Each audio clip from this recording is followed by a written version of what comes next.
Hello, we're going to look at a rapid trick to square numbers in your head very quickly. So we're going to start with just numbers 1 to 25 because the rule changes slightly when you get to different groups of numbers. So let's just try 17 squared. This one's not very big. Some of you may know this already, but let's try this rapid rule that will help you solve ones you don't know.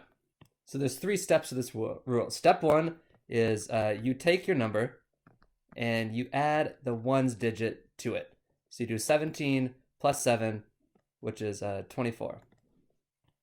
Step number 2, you take the number you just calculated and you multiply it by 10, which is extremely easy to do in your head. So you have 240.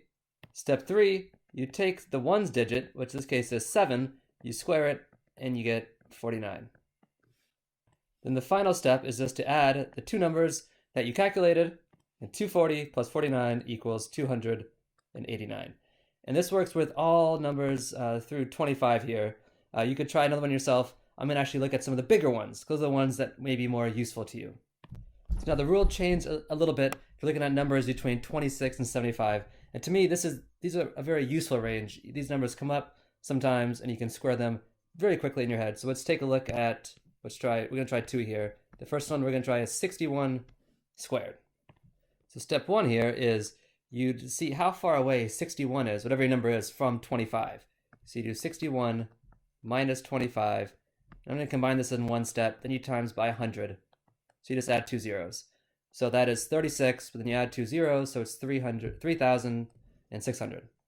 Step 2, you find how far your number away is from 50, and you square it. So 61 is 11 away from 50, so this is 11 squared, which is 121.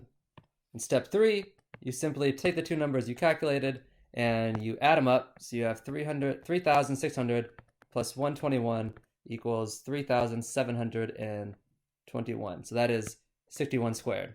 Let's say you wanted to do 73 squared.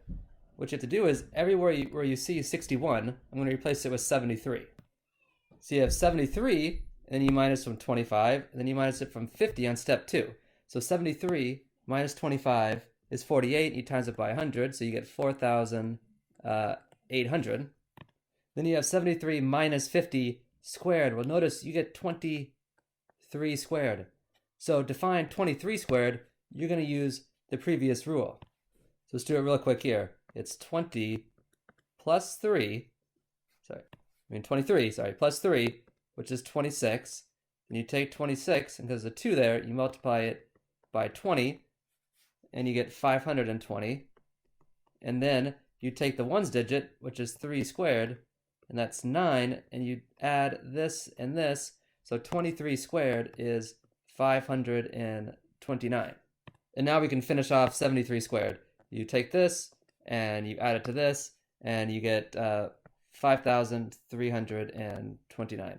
And again, all of these tricks seem like a lot of work when you first see them.